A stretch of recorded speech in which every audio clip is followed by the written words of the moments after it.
اعوذ باللہ من الشیطان الرجیم بسم اللہ الرحمن الرحیم ومن یشاقق الرسول من بعد ما تبین له الهدى ویتبع غیر سبیل المؤمنین نوله ما تولی ونصلہ جہنم وساءت مصیرا صدق اللہ العظیم۔ اللہم صلی علی محمد النبی الامی وعلی آلہ وسلم تسلیما۔ سامعین کرام، آج کل عید الاضحیٰ قریب ہے، ہر بار ہی ہوتا ہے، لیکن اس بار بھی اسی طرح غیر مقلدین نے اپنی طرف سے شوشہ چھوڑا ہوا ہے، اور ایک وہ مولوی صاحب پرکلی سی لگائی ہوئی اپنے سر پہ منڈی میں پہنچ جاتے ہیں، بیچارے عام جانور بیچنے والوں کو، وپاریوں کو یہ کہتے ہیں یہ کٹا کیوں لایا ہے، بھینس کیوں لائی ہے، اس کی قربانی نہیں ہے۔ علامہ صاحب 2.5 سال کا ہے اور دوندا بھی ہے کٹا۔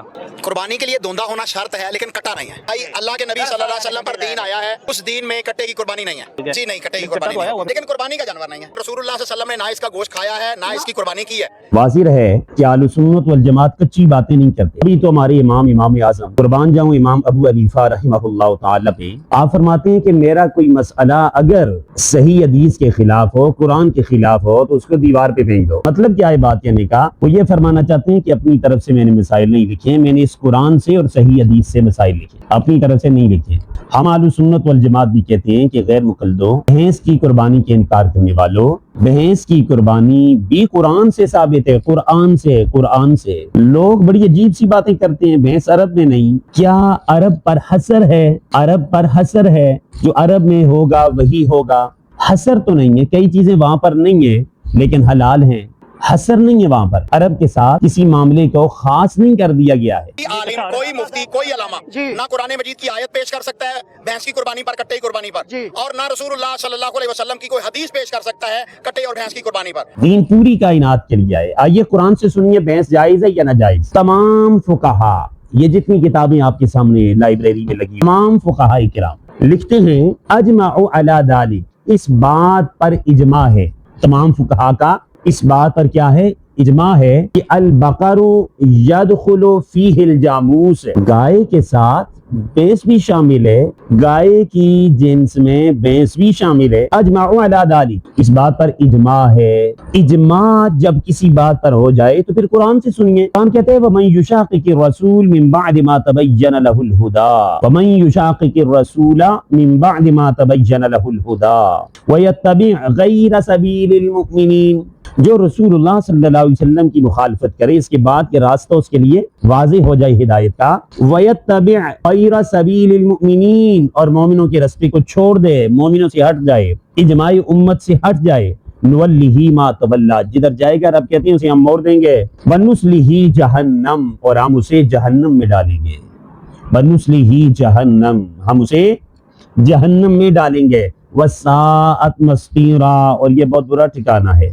یہ آیت نمبر 114 سے 115 تک ہے، سورۃ النساء پارہ نمبر 5 ہے، پارہ نمبر 5 ہے، سورۃ النساء آیت نمبر 114 سے لے کر 115 تک ہے۔ یہ قرآن سے ثابت ہے، اجماع سے بھینس کا ثبوت ہے، اور اجماع قرآن سے ثابت ہے۔ گویا بھینس کی قربانی کا ثبوت بھی قرآن سے ہے، اس کے علاوہ بھی ثابت ہے من بہیمت الانعام، بہیمت الانعام جو چوپائی ہیں، ان کی جو شرائط ہیں وہ تمام پائی جا رہی ہیں بھینس میں۔ اب دیکھیے، بھینس کے متعلق ایک کو میں نے اجماع پیش کیا کہ یہ گائے کی حکم میں ہے، اس بات پر اجماع ہے، اور گائے کی قربانی ثابت ہے، تو گویا یہ بھی ثابت ہے۔ جب اجمعوا علی ذلک امام ابن المنذر رحمہ اللہ تعالیٰ فرما رہے ہیں، اس بات پر اجماع کو حکم لگا رہے ہیں، تو پھر بھینس کی قربانی ہر اعتبار سے جائز ہے، کوئی قباحت والی بات نہیں ہے، اور یہ گائے کے حکم میں ہے۔ لغت میں دیکھ لیجئے، لغت کے بہت بڑے امام ہیں، لغت کے امام ابن منظور رحمہ اللہ تعالی، آپ کا موقف بھی بڑا واضح ہے۔ آپ اپنی کتاب مشہور ہے جس کو تمام مکاتب فکر لغت میں پیش کرتے ہیں، لسان العرب، بڑی مشہور کتاب ہے، آپ اس میں فرماتے ہیں الجاموس نوع من البقر، بھینس گائے کے حکم میں سے ہے، گائے کی ایک قسم ہے، گائے کی قسم میں سے ہے۔ اسی طرح دیگر فتاوی عالمگیری کو آپ دیکھ لیجئے، وہ بھی کہتے ہیں البقر یدخل فیہ الجاموس، گائے بھینس اس کے حکم میں داخل ہے، وہ بھی اس میں فرماتے ہیں اس طرح بدائع الصنائع یا دیگر کتابیں البقر یدخل فیہ الجاموس ہے کہ گائے کے حکم میں ہی بھینس بھی شامل ہے۔ یہ کوئی نئی بات تو نہیں، آج کی بات تو نہیں ہے۔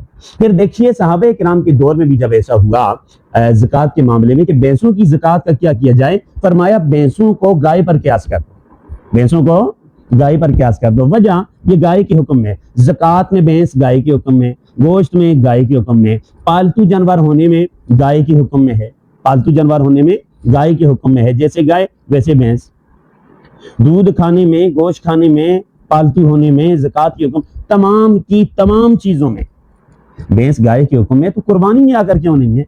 یہاں پر غیر مقلدین کیوں اڑ جاتے ہیں؟ جہالت ہے، انہوں نے فقہائے کرام پر اعتماد نہیں کیا، فقہائے کرام سے دور رہیں۔ ذرا سی ان سی بات ہو، دیکھیے جی بھینس بھی حلال جانور ہے، گوشت کھاتے ہو، کہتے ہیں وہ دیکھو جی جو ہے ہرنی بھی جو ہے حلال ہے، جنگل میں ہوتی ہے، اس کی آپ قربانی نہیں کر سکتے، بالکل نہیں کر سکتے۔ لیکن ان سے پوچھے گائے کی کرتے ہیں، جنگلی گائے کی کیوں نہیں کرتے ہیں، نیل گائے کی کیوں نہیں کرتے قربانی؟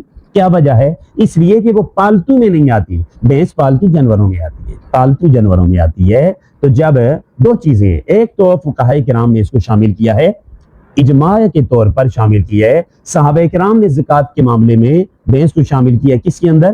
گائے کے ساتھ شامل کیا ہے۔ ایک تو یہ بات، دوسری بات ہے کہ یہ پالتو جانور ہے، اور تیسری بات اگر دیکھی جائے اس اعتبار سے کہ دوسروں کی کیوں نہیں ہے، جو جنگلی جانور ہیں اگرچہ حلال ہیں تو ان میں پالتو ہونے کی شرط نہیں، اس میں یہ شرط پائی جاتی ہے، تو اس کو گائے کی قسم قرار دیں پھر بھی ٹھیک ہے، گائے کو بھینس پر ان چیزوں میں قیاس کر لیں پھر بھی ٹھیک ہے، اور لاحق کر دیں پھر بھی ٹھیک ہے، ان احکامات میں لاحق کر دیں گائے کے ساتھ پھر بھی ٹھیک ہے۔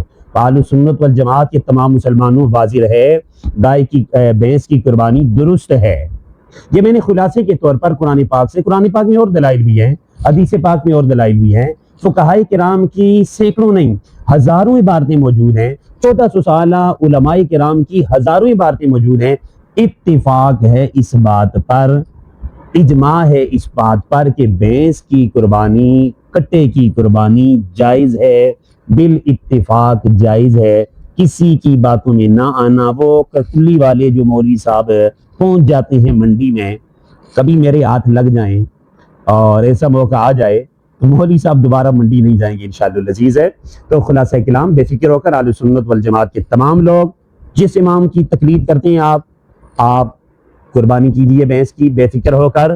اس پر 1400 سال امت کا اجماع ہے، بلکہ 15ویں صدی جاری ہے، 1500 سال کہہ دو، 1500 سالہ امت کا اجماع ہے، یہ قربانی درست ہے، اور سب باتیں قرآن پاک سے ثابت ہیں، کوئی اشارت النص سے ثابت ہوتی ہیں، کوئی دلالت النص سے ثابت ہوتی ہیں، کوئی اقتضاء النص سے ثابت ہوتی ہیں، یہ کہ اپنے اپنے سلسلے ہیں، لیکن ثبوت قرآن و سنت سے ہے، بنیاد سب تک قرآن و سنت ہے۔ رب تعالیٰ بغیر وسوسوں میں پڑھنے کے ہمیں قربانی کرنے کی، بھینس کی، گائے کی، بھینسے کی، بھیل کی، اور اس طرح اونٹ کی، اونٹنی کی، بھیڑ کی، اور دمبے کی، اور اس طرح بکری، بکرا، ان تمام چیزوں کی قربانی رب تعالیٰ کرنے کی توفیق عطا فرمائے۔ وآخر دعواہم ان الحمدللہ رب العالمین۔